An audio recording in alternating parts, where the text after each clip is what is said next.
Allô? Allô? L'agence O? Oui, madame. Qui est à l'appareil? Je voudrais parler à l'inspecteur Torrance. C'est lui-même. Je vous écoute. Attendez. Si notre conversation est interrompue brusquement, ne vous étonnez pas et surtout ne rappelez pas. Je ne sais toujours pas qui vous êtes, madame. Marie Dossin avec 2 S. Maison du Lac, Paringrane, dans la forêt d'Orléans. Et les gens du pays disent le château du Lac. Oh, il faut que vous veniez. Mais vous devez me promettre de ne rien dire à la police officielle. Ce matin, j'ai découvert un cadavre dans la cabane en bois. Allô? Allô? Oui, j'écoute, madame, j'écoute. Il faut pas que mon mari sache que je vous téléphone. Il ignore que je sais, comprenez-vous? Un cadavre? Mais de qui, vous le savez? Je crois... Je l'ai mal vu dans la demi-obscurité, mais je crois que c'est celui de Jean Marchon, un de nos amis. Il est pendu à une poutre. Un suicide? Je crois pas. Il faut que vous veniez. Tout de suite.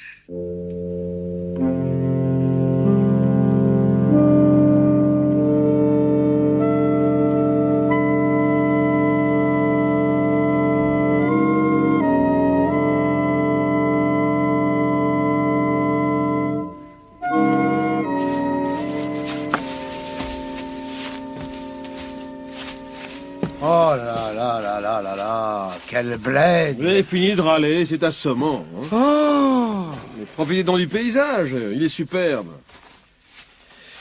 Ah voilà le mur du château, certainement. Vous voyez un château, vous? Il doit être là-bas, derrière les arbres.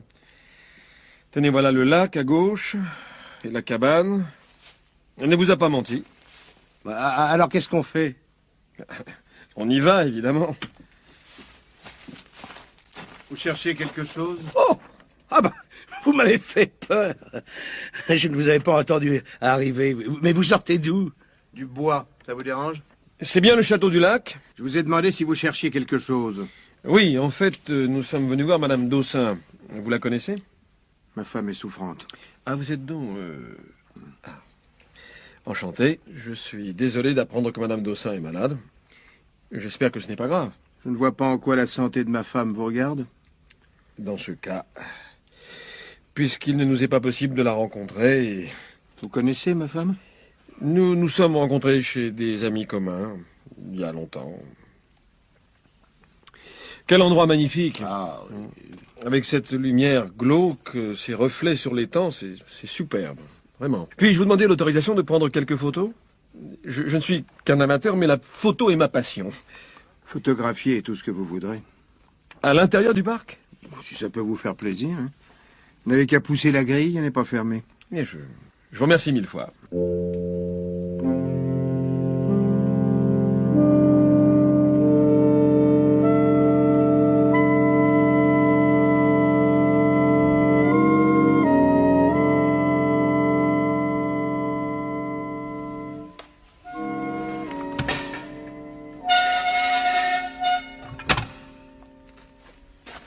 qu'est-ce qu'on fait, patron? Photographie, parbleu. Je suis de plus en plus persuadé qu'il s'agit d'une mauvaise farce qu'on nous a jouée. Moi, pas. S'il y a vraiment un pendu dans cette cabane, je veux bien l'être. Être quoi, mon cher Torrance? Pendu, patron. Pas de verrou.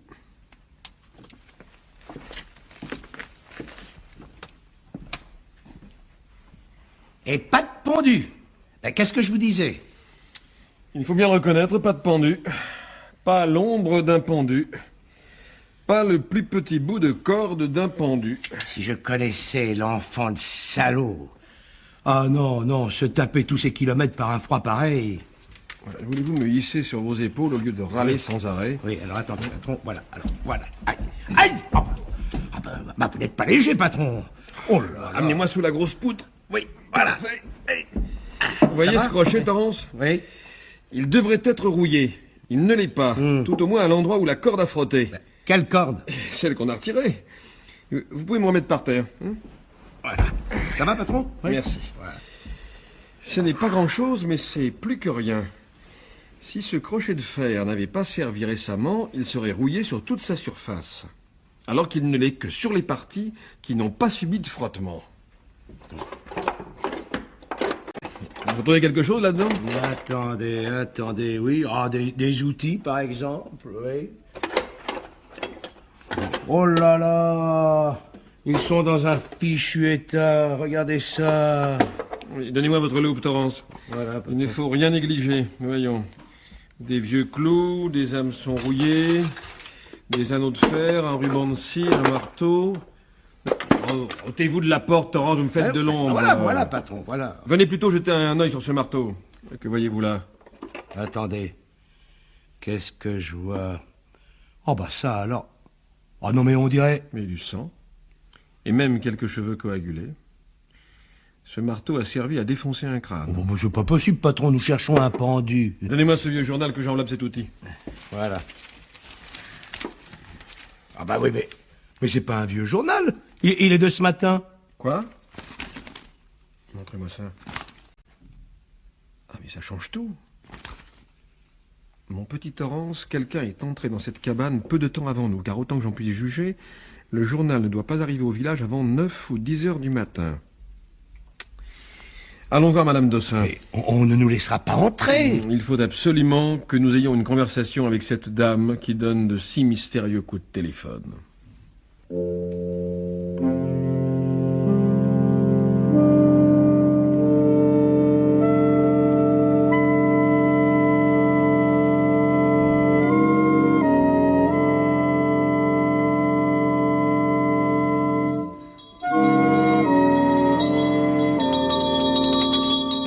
Sonnez encore, plus fort! Je sonne, patron, je sonne. On nous enverrait quelques chevrotines que ça ne m'étonnerait pas.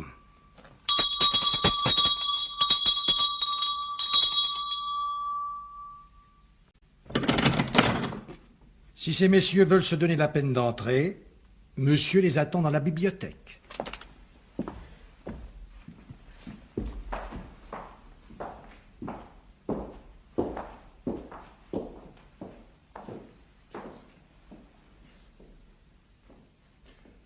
Par ici, messieurs. Oui?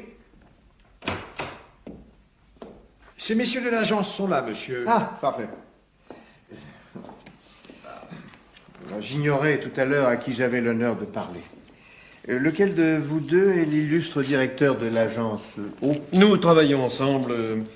Puis-je vous demander, monsieur, comment vous connaissez notre identité? Oh, c'est sans importance. Mais je viens seulement d'apprendre que ma femme vous a téléphoné ce matin. Asseyez-vous, je vous en prie. Bah, Je suppose qu'un petit verre d'Armagnac par ce froid. oui, oui. Très volontiers. Voilà.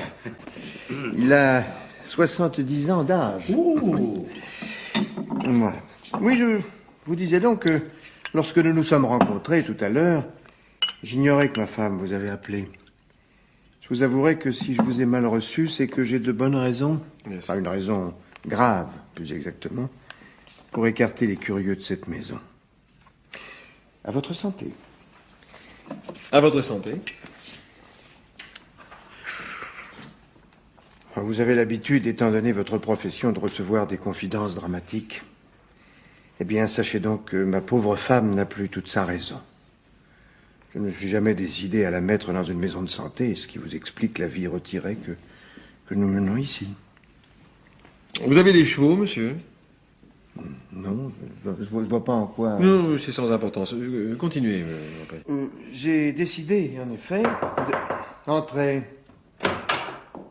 Je vous avais dit de ne pas vous déranger, Étienne. C'est que le docteur voudrait voir monsieur avant de partir. Ah, qu'il entre. Et votre ami Jean Marchon, il y a longtemps que vous l'avez vu, monsieur? Jean?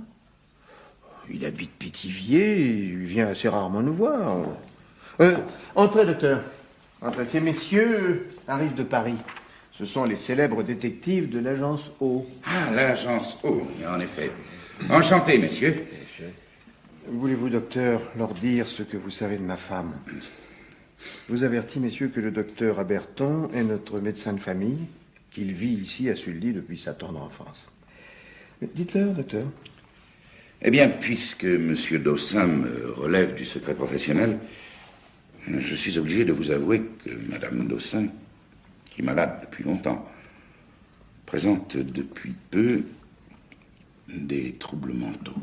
À moins d'un cas d'une gravité extrême, j'insiste pour que ma patiente soit laissée en paix.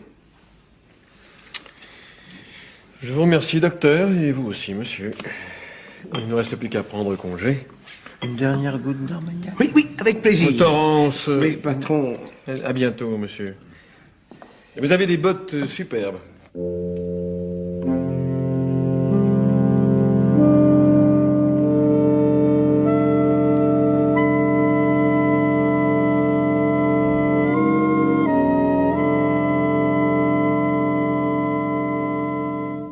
Dites donc, patron, qu'est-ce que vous leur trouvez aux bottes de Monsieur Dossin? Je leur trouve qu'il les a enlevées. Vous ne voulez pas dire qu'il a retiré ses bottes sans que je m'en aperçoive? Il en a changé avant notre arrivée. Quand nous l'avons rencontré dans le chemin, il avait des bottes à lacets, alors que chez lui, il avait des bottes de cheval. Et alors? Alors la question est la suivante.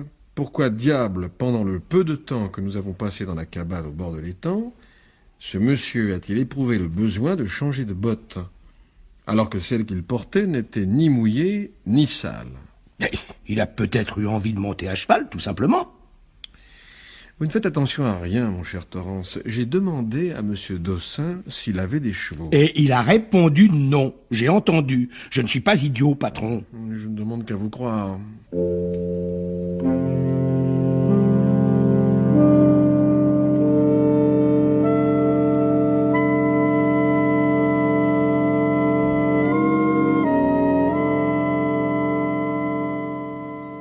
Encore un peu de faisan, messieurs? Volontiers. C'est délicieux. C'est délicieux, vraiment. Je croyais que la chasse était fermée. Non, par ici, vous savez. Les pintades ressemblent beaucoup au faisan. Oui, je vois. Dites-moi, vous connaissez le docteur Aberton? C'est un ami des gens du château du Lac, n'est-ce pas? Ah, oh, c'est un ami de tout le monde. À propos des gens du château, dites-moi, Madame Dossin, qu'en pensez-vous? Pardon, je n'ai pas très bien compris. Vous avez dit? Eh ben, j'ai dit...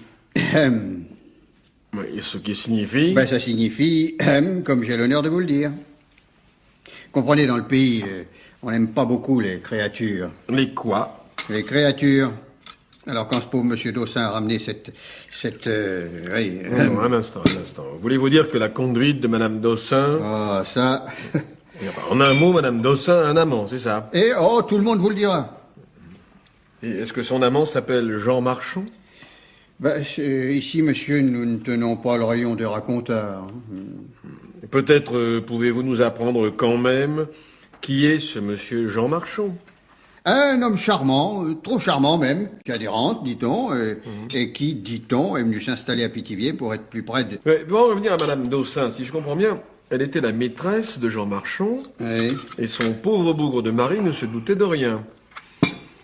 Dites-moi, entre nous, est-ce qu'elle n'a pas l'esprit un peu dérangé? Ah, je sais pas si c'est ça que vous appelez l'esprit. Chez nous, ça s'appelle autrement. Et si j'avais une femme pareille, je vous prie de croire que... Et enfin... Dites-moi, patron, on pourrait peut-être reprendre un peu de vin, non? Hein? Oui. Mais pourquoi pas? Ah, merci, voilà. Hop là. Avec des champignons, je vous conseille un petit vin du Rhône. Ah oui? Oui. Petit vin du Rhône assez corsé. Mais juste assez. Oh, par exemple. Inspecteur Torrance, C'est moi, madame? vous étiez bien l'adjoint du commissaire Maigret. En effet. J'étais sûre de vous trouver ici. Qu'est-ce, monsieur? L'inspecteur Émile, de l'agence O, mon patron. Parfait.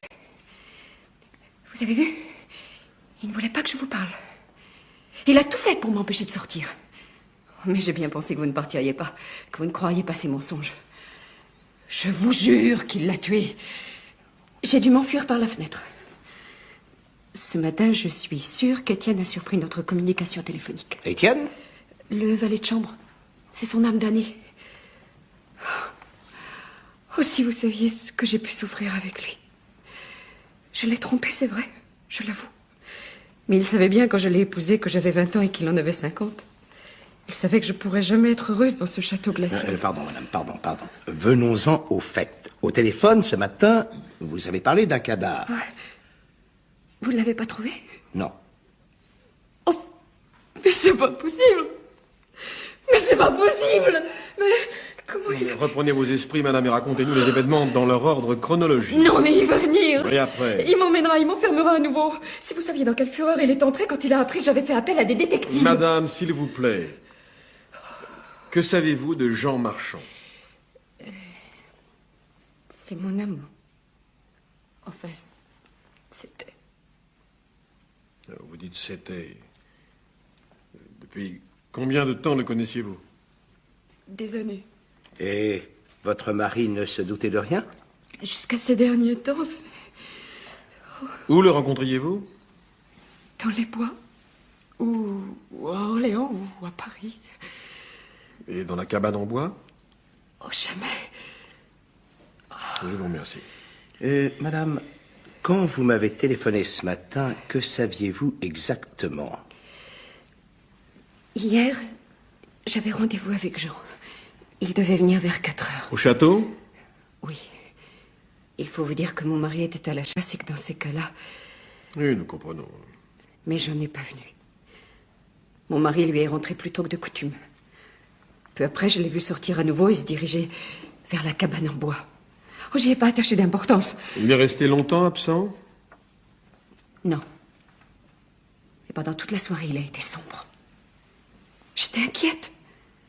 Alors, ce matin, dès le lever du jour, je me suis précipitée dehors. Vous aviez un pressentiment?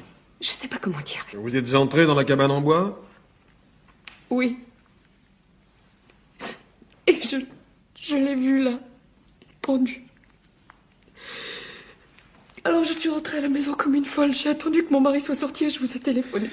Pourquoi n'avez-vous pas averti la police? Mais parce que...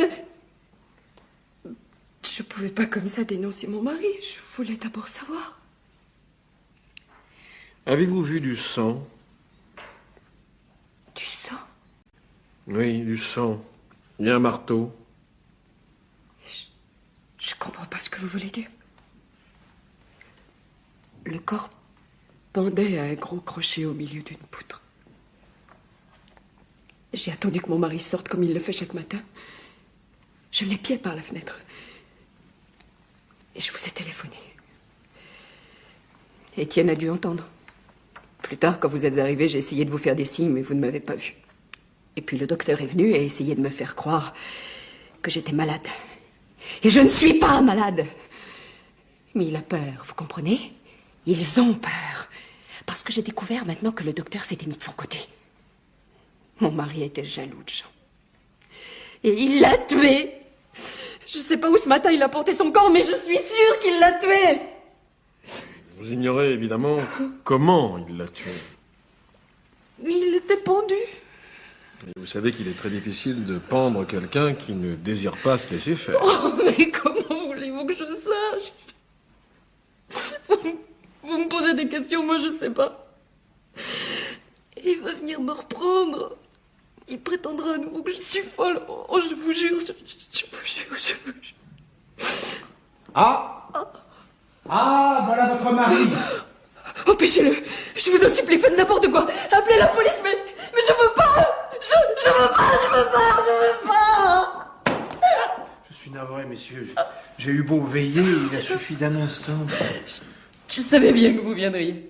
Mais ces messieurs savent tout. Et la police... Permettez que je reconduise ma femme. Non. Il est bien entendu que je reste à votre entière disposition. Monsieur, s'il vous plaît. Oui, je viens. Mais que se passe-t-il? Il est arrivé quelque chose. Torrance, je sors une minute. Viens, patron.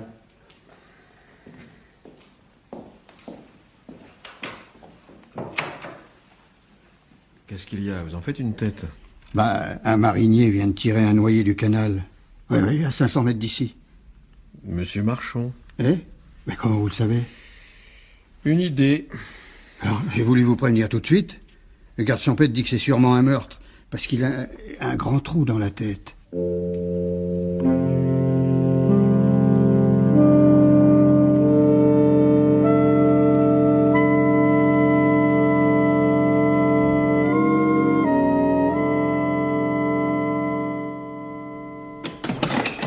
Vous avez un mandat de perquisition? Oh, foutez-moi la paix. Hein. Alors, où est la chambre? C'est cette porte-là? Mais enfin... Mais non, c'est l'autre. Bon, allez vite. Où sont ces chaussures? Cherchez vous-même. C'est ce que je vais faire.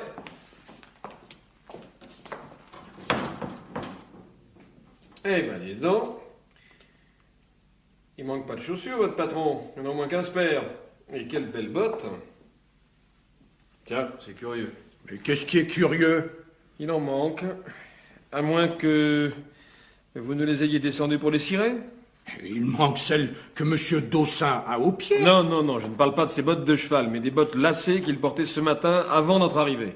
Monsieur n'a jamais eu de bottes à lacets. Écoutez, ce matin, j'ai vu, de mes yeux vus, que Monsieur Dossin portait des bottes à lacets. Monsieur n'a jamais eu de bottes à lacets. Et moi, je vous répète... Monsieur n'a jamais... Je vous préviens, demain, ce n'est plus à moi que vous aurez à répondre, mais au juge d'instruction. Il vous posera la même question sous la foi du serment. Affirmerez-vous sous la foi du serment que votre patron... n'a jamais eu de bottes à lacets. Parfaitement. Comme vous voudrez. Donnez-moi l'adresse de Monsieur Marchand à Pithiviers. Je ne la connais pas.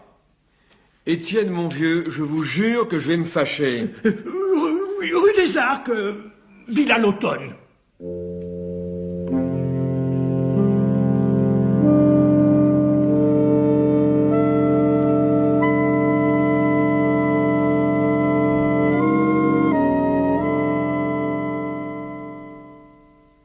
Oui, monsieur, c'est moi qui l'ai élevé. Il me considère un peu comme sa mère. Mon Jean, je m'occupe de sa maison. Oh, quand j'ai vu qu'il rentrait pas, j'ai été sûre qu'il était arrivé un malheur. Je lui ai toujours dit que ça finirait mal. Un beau garçon comme lui, bien portant, riche, il aurait pu épouser n'importe quelle jeune fille. Au lieu de ça, le voilà qui s'en tige de cette... C'est une créature, n'est-ce pas, monsieur? Dites-moi comment c'est arrivé. Il les a surpris ensemble et il a tiré. Je devine ce qui s'est passé. Il aura fait semblant d'aller à la chasse, puis il sera revenu sans bruit et il aura tiré. Où l'a-t-il atteint, monsieur? Il n'a pas tiré. Alors? C'est-à-dire que Jean Marchand a eu le crâne défoncé d'un coup de marteau. Oh! Puis on l'a pendu. Qu'est-ce que vous dites? Et on a jeté son corps dans le canal. Vous n'allez pas me faire croire. Mais alors, celui qui a fait une erreur pareille, c'est un fou? Et il n'y a qu'un fou pour... Monsieur, pourquoi qu'on l'aurait pendu s'il était déjà mort? Pourquoi s'il était pendu, on l'aurait frappé à coups de marteau? Dites, monsieur, dites. Pourquoi?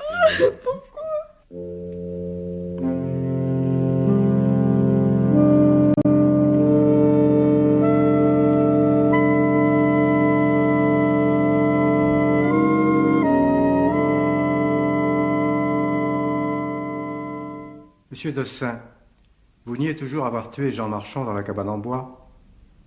Vous niez l'avoir pendu ensuite, puis ce matin, sachant que l'agence O allait s'occuper de cette affaire, avoir retiré le cadavre de la cabane et l'avoir transporté jusqu'au canal.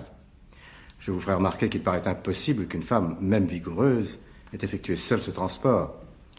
D'autre part, si elle s'était servie d'un véhicule, ce véhicule aurait laissé des traces. Qu'est-ce que c'est? Que voulez-vous?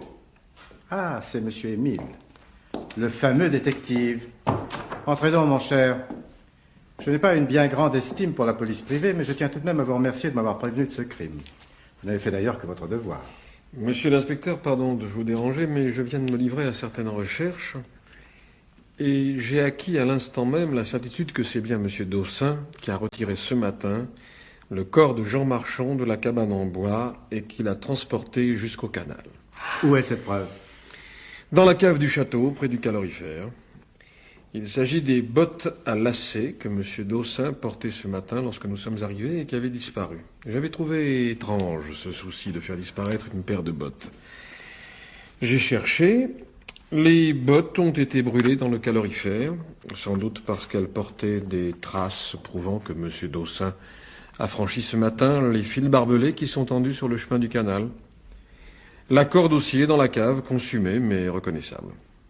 Je suppose, monsieur Dossin, que dans ces conditions, vous ne songez plus à nier un acte qui... Je vous demande pardon, monsieur l'inspecteur, il y a le marteau. Que voulez-vous dire?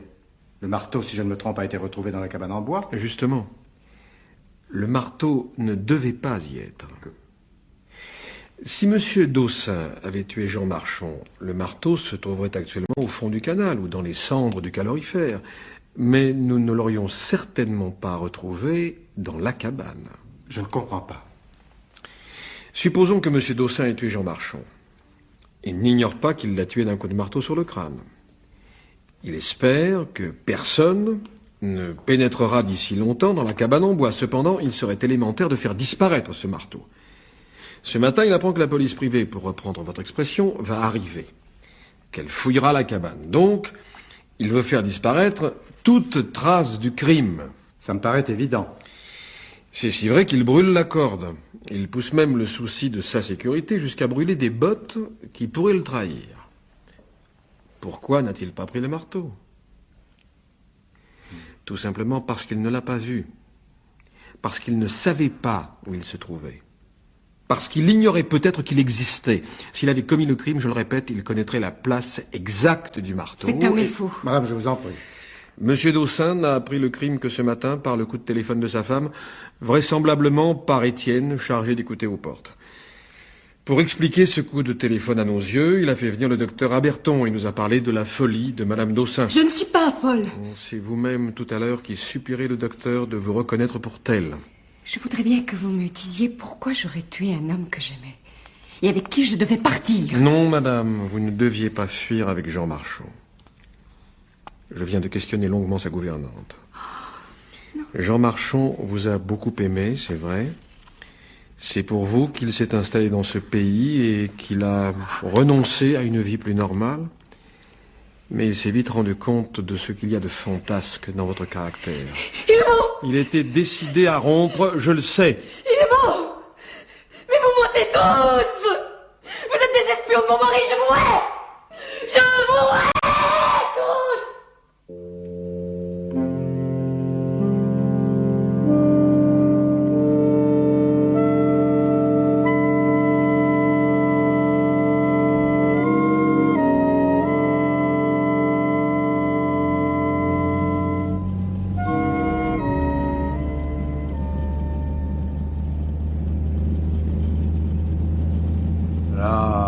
Nous n'arriverons jamais à Paris. Mais quel temps! Dites-moi, patron, vous n'entendez pas un drôle de bruit dans le moteur? Oh, pas plus que d'habitude, mon cher Torrance. Ne soyez pas si pessimiste. Quelle sacrée folle, cette femme, quand j'y pense. Pas si folle que ça. Oh! L'idée de faire appel à nous, par exemple.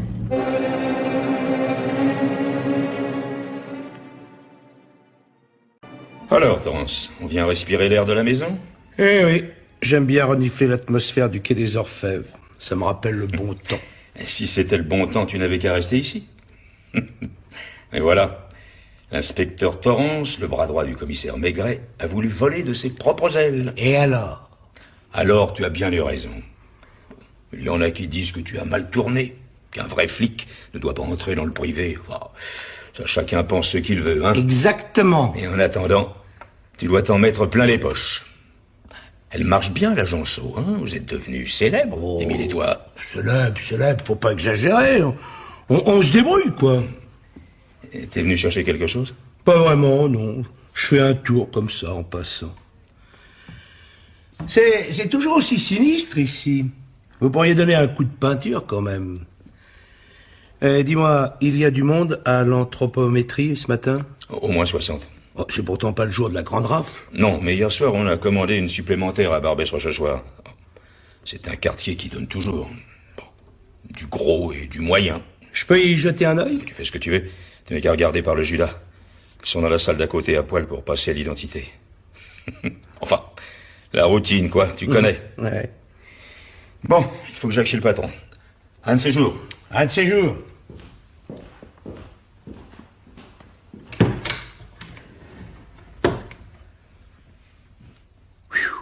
Bah, c'est pas ragoûtant, tout ça.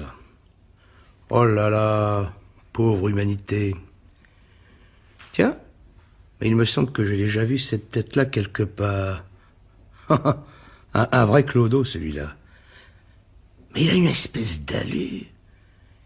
Il ressemble... Ah non, c'est pas vrai. Oh, bah, c'est pas possible.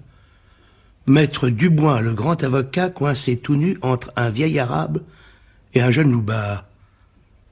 Ah non. D'abord, Maître Dubois est très fier de sa barbe. On la connaît dans le monde entier. Alors que celui-là, le visage couvert de poils taillés n'importe comment. Pourtant, il y a quelque chose. Je sens qu'il y a quelque chose. J'ai le nez qui remue, comme dirait Émile. Il faut que j'en ai le cœur net. Je vais voir ça de plus près.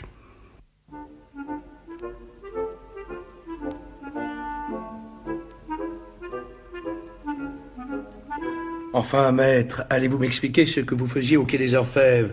Vous n'avez tout de même pas été raflé à Barbès? Justement si, mon cher. Et c'est une vraie chance que vous vous soyez trouvé là. Un miracle. Dites-moi, nous sommes bien seuls ici, absolument seuls. Oh, évidemment, maître, évidemment. Vous l'avez qu'à regarder. Bon, je vous écoute. Je vais appeler ma femme pour la rassurer. Et puis, vous lui parlerez, hein. Vous lui direz de me préparer une petite valise. Je vous fais confiance. Débrouillez-vous pour ne pas lui mettre la puce à l'oreille. Hein.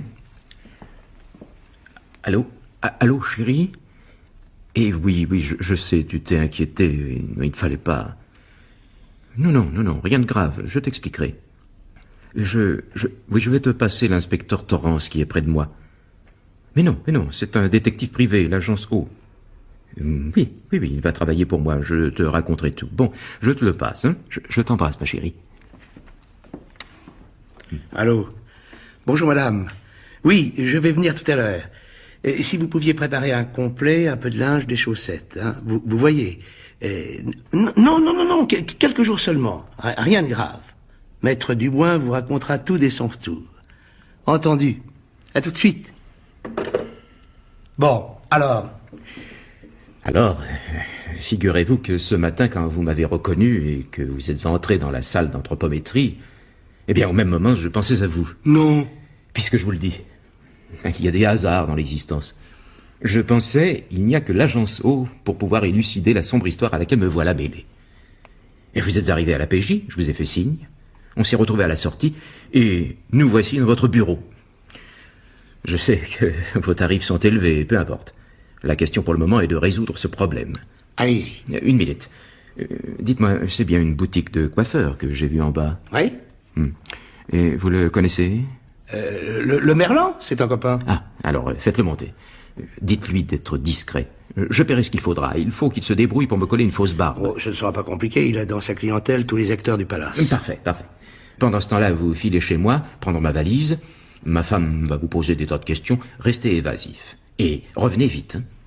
Ensuite, je vous emmène déjeuner au Café de Paris. Je vous avoue qu'après la nuit que je viens de passer, je ne serais pas fâché de me retremper dans une ambiance un peu plus élégante. Entre la poire et le fromage, je vous dirai tout, mon cher Torrance. Nous allons faire du bon travail, tous les deux, mon ami.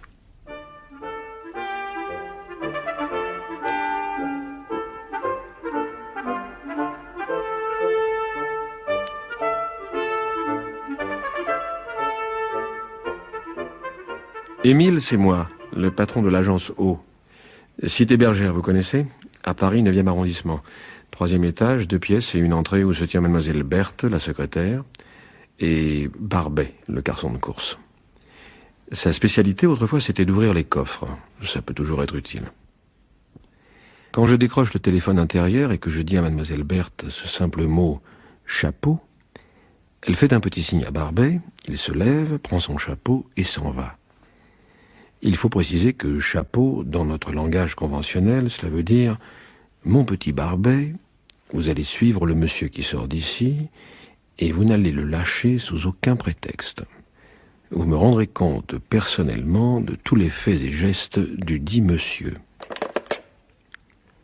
Mademoiselle Berthe, chapeau.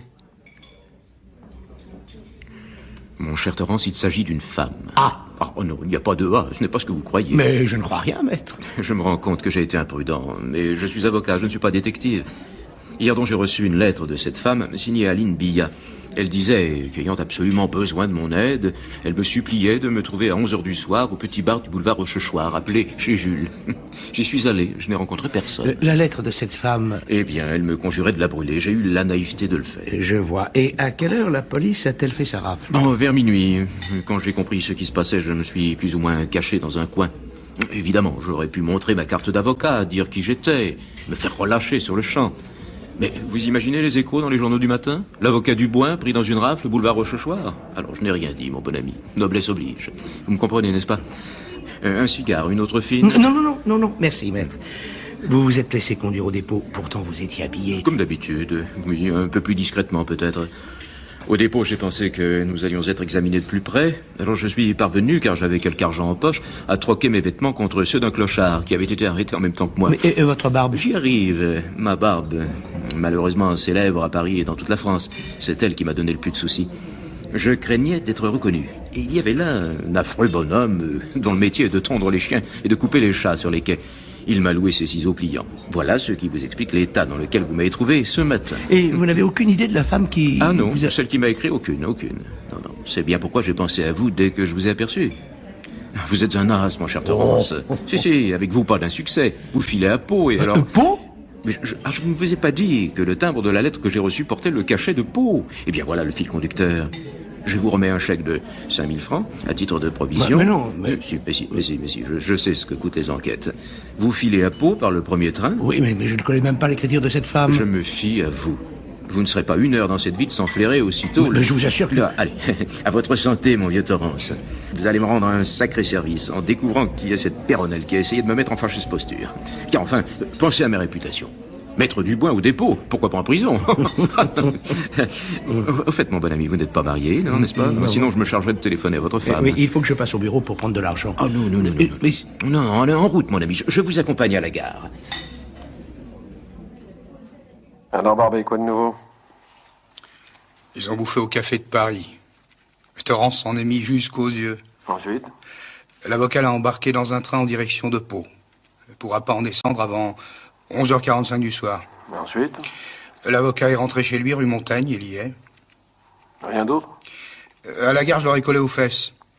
Torrance m'a glissé à l'oreille, c'est une question de minutes, chez Jules, boulevard Rochechouart. Ah, je peux vous tuyauter, j'ai fréquenté.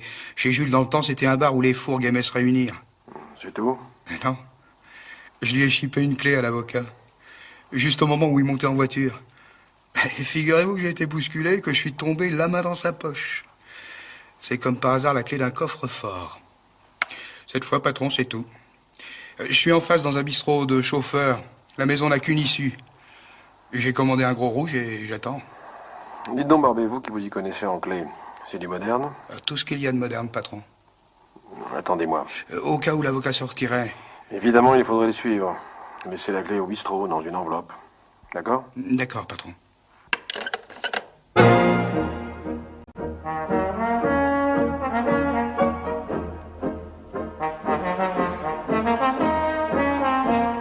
Mademoiselle Berthe. C'est pour dicter? Non, rien à dicter, je vous confie les bureaux. Jusqu'à quelle heure? Est-ce que je sais, moi, peut-être minuit, peut-être demain, midi, enfin, en tout cas qu'il y ait toujours quelqu'un au téléphone. Bien, je resterai, patron. Au bistrot, en face de la maison de l'avocat, une enveloppe m'attendait. Elle contenait une petite clé de coffre-fort et une feuille de papier sur laquelle Barbet avait écrit rapidement « Je file RE 265-78, verte ». Un numéro de voiture, évidemment. Là, je reconnais que j'ai commis une imprudence. J'ai ouvert l'enveloppe dans le bistrot. Et c'est à ce moment-là que j'ai repéré le type en imperméable. Trop tard. Depuis, je marche dans Paris, le type sur mes talons. Il ne se cache même pas. Décidément, c'est une drôle d'affaire. Pourquoi cet avocat célèbre s'est-il rendu dans un bouge? Pourquoi s'est-il laissé embarquer au dépôt? Pourquoi a-t-il troqué ses vêtements? Est-ce tout? Non, pas encore. Dès que Maître Dubois voit que Torrance l'a reconnu, il se sert de lui et l'expédie à Pau, où il arrivera vers minuit. Et Torrance dit à Barbet, c'est une question de minutes. Et pendant tout ce temps, Maître Dubois a réussi à ne pas se séparer d'un objet, une clé de coffre-fort. Barbet s'en est emparé. Je l'ai maintenant dans ma poche. Un inconnu en imperméable la veut à tout prix. Qui pourrait bien me dire la provenance de cette clé? Eh bien, Monsieur Augagneur, bien sûr. le contremaître de notre plus importante fabrique de coffres-forts. Alors, monsieur Émile, qu'est-ce que je peux faire pour vous cette fois? Eh bien, cette petite clé, monsieur Augagneur... Attendez, laissez-moi voir. Ce n'est pas une fabrication française, non? Non, anglaise. Modèle rare. Tenez, regardez avec la loupe. Là, qu'est-ce que vous lisez? Rien. Ah si, il y a 2 lettres, 2 S, c'est ça? 2 S, oui. J'avais raison, une marque anglaise. Si vous avez quelques minutes, nous pouvons appeler Smith & Smith à Londres. Et qui sont ces Smith & Smith? Ah, les fabricants de ce coffre, très connus. D'accord, appelez-les. Pendant ce temps, je voudrais dire un mot à l'hôtesse qui m'a accueilli tout à l'heure. Vous pouvez lui demander de venir une seconde? Oh, bien sûr. Mademoiselle Janine, monsieur Émile a quelque chose à vous demander. Venez. Je vous laisse. Monsieur Émile, je vais téléphoner à côté. Merci. Un simple renseignement. Il m'a semblé qu'on me suivait dans la rue tout à l'heure et... Est-ce que vous pourriez jeter un coup d'œil dehors et revenir me dire si quelqu'un de suspect a l'air d'attendre? Je vais voir. Quel genre? Un jeune gars un peu marlou avec un imperméable. D'accord. Qu'est-ce que je dis à votre ami? Mais quel ami? Celui qui est assis sur la banquette. Il est entré sur vos talons, il m'a dit qu'il était avec vous. Avec moi? Ah, eh bien... Vous ne lui dites rien. Absolument rien du tout. Et ne vous donnez pas la peine de regarder dans la rue, c'est inutile maintenant. Il y a une autre sortie? Par la cour, là, derrière. Merci. Alors, vous les avez joints, les Smith & Smith? Eh oui, c'est bien eux qui ont installé un coffre numéro 26836 dans la villa qu'un certain Sir Arthur Alleg possède au Touquet. Mais ce qui est curieux, c'est que ce coffre a été commandé voilà 1 an et demi environ à son nom pendant qu'il était en Australie. Il n'est pas revenu en Europe depuis, c'est son valet de chambre qui est allé à Londres pour passer la commande et qui a payé en billets de banque, un prix considérable. Mais croyez-vous qu'il soit possible avec cette clé d'ouvrir le coffre si on ne connaît pas la combinaison? Oh, bien sûr que non. C'est tout à fait impossible. Non, mais je ne parle pas de moi, bien entendu, mais un spécialiste. Ah non, je ne le pense pas. Même celui qui a construit le coffre en serait incapable. Je vous remercie, monsieur Augagneur. Un dernier service. Pouvez-vous avoir la gentillesse de m'ouvrir la porte qui donne sur la sortie de service? Alors là, rien de plus facile. Quand je suis sorti par la porte de derrière, que m'a ouverte monsieur Augagneur, qui est-ce qui m'attendait, appuyé à un mur, la cigarette au bec? Le type en imperméable. Oui. Drôlement fortiche. Et depuis, il me file au train, en voiture. Pare-choc contre pare-choc. Pas la peine d'essayer de m'en débarrasser. On verra bien. Pour l'instant, une seule chose à faire, prendre la route du Touquet, et advienne que pourra. À 12 km d'Abbeville, 2 voitures dans le fossé. Ça n'a pas l'air trop grave. De la tôle froissée. De la tôle verte, entre autres. 265 RE 78. La bagnole de l'avocat. L'autre, c'est celle de Barbet. Qu'est-ce qu'ils ont fabriqué, ces 2 abrutis? Où peuvent-ils bien être passés? Ils ont dû continuer à pied pour trouver du secours. Je n'ai pas allé chercher bien longtemps. Après le 2e virage, un bistrot. Je me range, le type se range derrière moi. Je descends, il ne bouge pas, il attend. La première personne que je vois en entrant dans la salle, c'est mon Barbet, accoudé au bar. Alors raconte, qu'est-ce qui se passe? C'est pas compliqué. Je tenais bon malgré sa grosse bagnole. Et puis tout d'un coup, la loupiote rouge s'est mise à clignoter. J'allais tomber en panne d'essence. Je pouvais tout de même pas m'arrêter à une pompe. Alors ma foi, comme je ne connais que la consigne... Quelle consigne? Vous m'avez bien dit de le suivre et de ne pas le quitter d'une semelle, pas vrai? Alors comme je ne pouvais plus le suivre, je l'ai empêché d'avancer. Je suis rentré dedans. On a fait un de ces virages sur l'âne. Il était pas content, l'avocat. Qu'est-ce qu'il a fait à Paris avant de partir? Il avait l'air affolé. Rapport à sa clé, je suppose. Il a foncé à la prison de la Santé. J'avoue que je ne suis pas entré avec lui.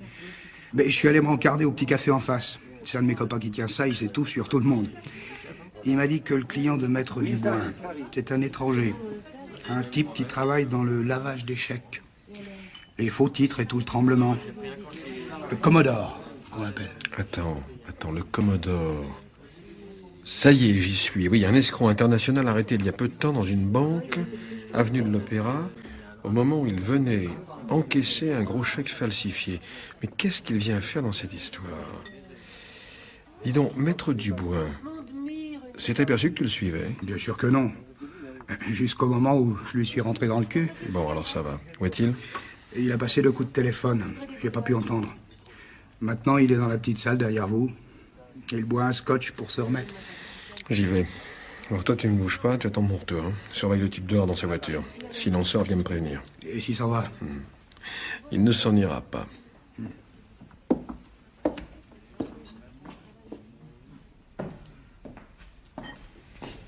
Maître Dubois, comment allez-vous? Mais, monsieur, qui êtes-vous? Émile, de l'agence O. J'ai pensé que vous pouviez avoir besoin de moi, surtout après le coup de téléphone que m'a donné mon collaborateur, l'ex-inspecteur Torrance. Qu'est-ce que vous dites? Torrance vous a téléphoné? Oui, mais je ne sais pas d'où il m'a téléphoné. Ça venait d'assez loin. Il m'a recommandé de me mettre le plus tôt possible à votre disposition. Mais enfin, voyons, c'est impossible. Vous prétendez que Torrance vous a téléphoné pour vous dire... Que vous alliez au-devant d'ennuis graves et que si je parvenais à vous rejoindre... Mais comment Torrance peut-il savoir... Ah, ça, c'est son problème. Il m'a donc dit que je devais vous rattraper sur la route du Touquet. Non, mais je n'y comprends plus rien. C'est tout de même pas lui qui a fait télescoper ma voiture par cet idiot. Je ne sais pas, maître. Torrance a ajouté que si vous aviez trop d'avance, que si je ne vous rattrapais pas en route, je vous trouverai sûrement dans la villa d'un Anglais, au Touquet. Attendez donc, je retrouve le nom. Sir Arthur Raleigh. Il m'a également parlé très vite, il est vrai, de votre client, le Commodore. Ah, que m'a-t-il donc dit à ce sujet? Ah oui, qu'il est parfois difficile de déterminer exactement où s'arrête le rôle de l'avocat, mais qu'il existe cependant des cas où il est extrêmement dangereux de dépasser certaines limites. Défendre un homme à la barre, c'est bien, mais aider cet homme à faire disparaître les preuves de sa culpabilité... Jeune homme, je ne vous permets pas. Non, mais non, il ne parlait pas de vous, j'en suis sûr. C'était une conversation d'ordre général. C'est comme au sujet de Sir Raleigh. Il y a un détail curieux. Figurez-vous qu'alors que ce noble personnage est en Australie pour 2 ans, son valet de chambre, ou je ne sais quel domestique de confiance, commande pour son compte et paie un coffre-fort d'un modèle tout ce qu'il y a de perfectionné. Ce coffre-fort est installé dans la villa du Touquet. Et, au diable, ai-je donc mis la clé? La clé de quoi? Eh bien, mais la clé de ce coffre-fort. Vous avez cette clé? Torrance me l'a envoyé. Ah, par téléphone aussi, sans doute. Je ne sais plus exactement comment il me l'a envoyé. Le fait est que je l'avais tout à l'heure dans ma poche. Ah, c'est dommage que vous ayez envoyé Torrance en province. Je suis sûr que lui, il vous aurait tout de suite tiré d'embarras. Pour le compte de qui travaillez-vous? Pour le compte de l'agence O. Ce n'est pas ce que je vous demande. Pour le compte de qui l'agence O travaille-t-elle dans cette affaire? Mais je croyais que c'était pour le vôtre. Je vous ai vu ce matin au bureau avec Torrance. Vous êtes parti avec lui et j'ai pensé... Écoutez, jeune homme, on ne s'est pas souvent moqué de moi. Mon cher maître, j'en suis persuadé. Le temps nous est compté. J'ai horreur des gens qui veulent avoir l'air plus bêtes qu'ils ne le sont en réalité. La clé. Mais que voulez-vous en faire? Donc, elle est toujours en votre possession. Je peux affirmer que quoi que vous fassiez, vous ne mettrez pas la main dessus. J'irai jusqu'à 50 000. 50 000? 50 000 francs, évidemment. Peu importe s'il tombe dans votre poche ou dans celle de votre patron. Lisez le journal du Havre à la dernière page. Là, vous voyez? À 11h30, le Moutlan qui arrive d'Australie est attendu au Havre. Sir Raleigh est à bord, et son premier soin sera de prendre une voiture pour se faire conduire au Touquet. Il est 11h. Mettons que nous n'avons même plus 1 heure d'avance sur lui. Vous avez rendez-vous avec Sir Raleigh? Écoutez, jeune homme. Vous pouvez m'appeler Émile, comme tout le monde. Oui. Vous en savez beaucoup trop pour qu'on vous appelle Émile. Écoutez-moi. Un instant. Évidemment, en principe, pour ouvrir un coffre-fort, il faut une clé. N'empêche que si vous vous rendiez au Touquet, c'est que vous espériez, même sans cette clé... Et qui vous a dit que je voulais ouvrir le coffre? Évidemment. Évidemment quoi? Il y a d'autres moyens de détruire des pièces à conviction, mais un coffre-fort surtout aussi moderne que celui qui nous occupe, cela résiste à un incendie. Mais, vous n'imaginez pas que j'allais mettre le feu? Les quincailliers sont des gens qui vendent les articles les plus variés, et dans certains quartiers même où je me trompe fort, où c'est eux qui vendent de la dynamite aux carriers. Un coffre-fort qui ne peut brûler peut être pulvérisé avec son contenu. Ça dépend de la charge. Dites donc, mon cher maître, ne croyez-vous pas que nous ferions mieux de ne pas fumer? Si vous avez vraiment cette clé de malheur, l'affaire devient beaucoup plus simple. Je ne dis pas qu'elle soit tout à fait légale, mais vous savez comme moi qu'on ne peut toujours défendre les innocents en restant dans la légalité. Je vous écoute. Le commodore qui m'a fait appeler avant-hier pour me demander de prendre sa défense n'est autre Vous permettez que je devine?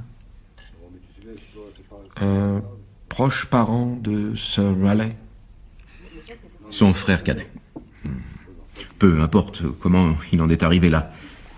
Vous n'ignorez pas qu'en Angleterre, l'aîné seul hérite de la fortune paternelle. Il a commencé par des dettes. Il a continué par des chèques sans provision. Et il a fini par tomber entre les mains d'une bande internationale. Et quand Sir Raleigh, l'aîné, est parti pour l'Australie, où il devait rester 2 ans minimum, la bande traquée en Angleterre a pensé à se servir de sa villa du Touquet, où la police n'aurait jamais eu l'idée de... Bon, compris. Et ensuite? Oui, bon. C'était un jeu d'enfants d'installer à demeure un faux jardinier et un faux valet de chambre. Les gens du pays n'y ont vu que du feu. Commander un coffre. Y garder tous les documents de la bande et son matériel.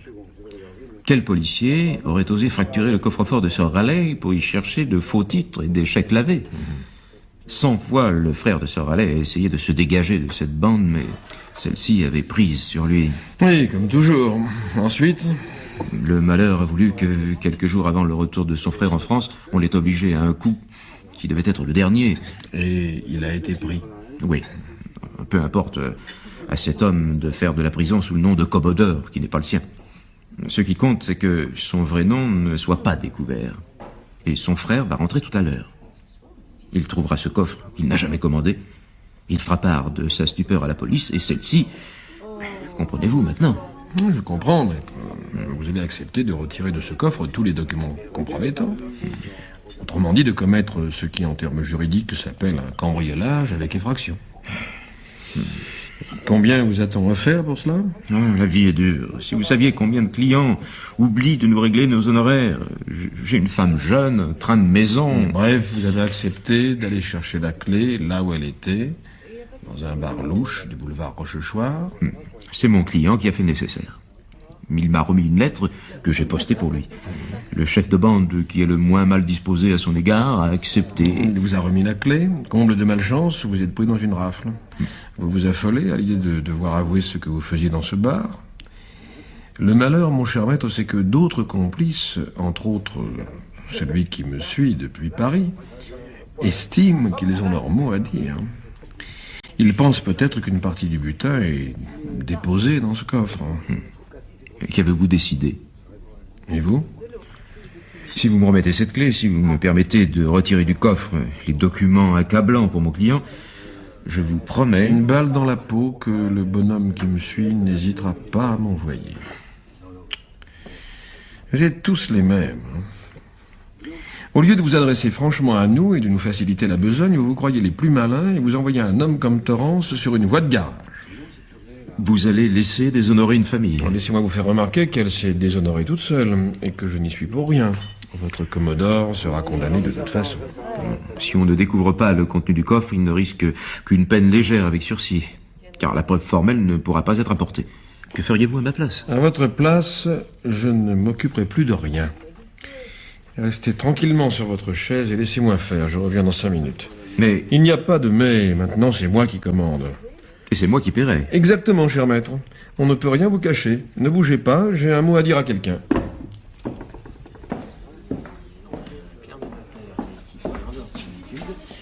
Le type est toujours là. Il n'a pas bougé de sa bagnole, il fume sans arrêt. Bon, maintenant écoute-moi bien. Va trouver le type, montre-lui cette clé et demande-lui combien. C'est tout? Oui, il va te filer du fric. La somme est sans importance. Ce qui compte, c'est qu'il achète cette foutue clé et qu'il file avec. Toi, tu vas prendre ma voiture et tu n'as pas le quitter.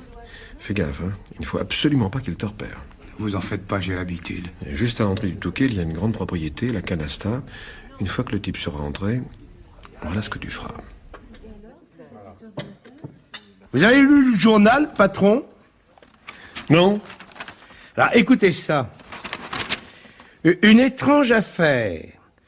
En rentrant d'un long séjour en Australie, Sir Arthur Raleigh, qui possède une magnifique propriété au Touquet, la Canasta, a eu la stupeur de trouver dans le bureau un énorme coffre-fort qui ne lui a jamais appartenu. Le coffre, porte grande ouverte, était vide. On se perd en conjectures, hein? Qu'est-ce que vous en dites, patron? Rien. Quoi? Voulez-vous avoir la gentillesse de taper une lettre à la machine, mon petit Torrance? En l'absence de mademoiselle Berthe, je suis incapable de faire le moindre courrier. Faites tout de suite, patron. Voilà, vous y êtes? Voilà, j'y suis. Très cher maître, l'agence O a l'honneur de vous faire parvenir ci-joint des documents qui appartiennent à votre client. À votre client. Ces documents sont tombés entre nos mains par le plus grand des hasards. Le plus grand des hasards. Un de nos collaborateurs qui passait devant la villa La Canasta, C-A-N-A-S-T-A, La Canasta, au Touquet, s'est heurté à un homme qui en sortait. Cet homme a fait une chute et a laissé échapper ce dossier que nous nous faisons un devoir de vous remettre. Les agréés, très cher maître, l'assurance, etc., etc. Sacré barbé. On va pouvoir lui donner une bonne prime. Vous ne croyez pas, patron? Il a déjà touché 50 000 francs. 50 000 balles, mais comment ça? Vous lui demanderez. Il a vendu une clé, je crois. Je suis pas très au courant. Dites-moi, mon petit Torrance, si nous passions aux choses sérieuses... Oui, patron? Est-ce qu'on mange si bien que ça au Café de Paris? Oh, patron.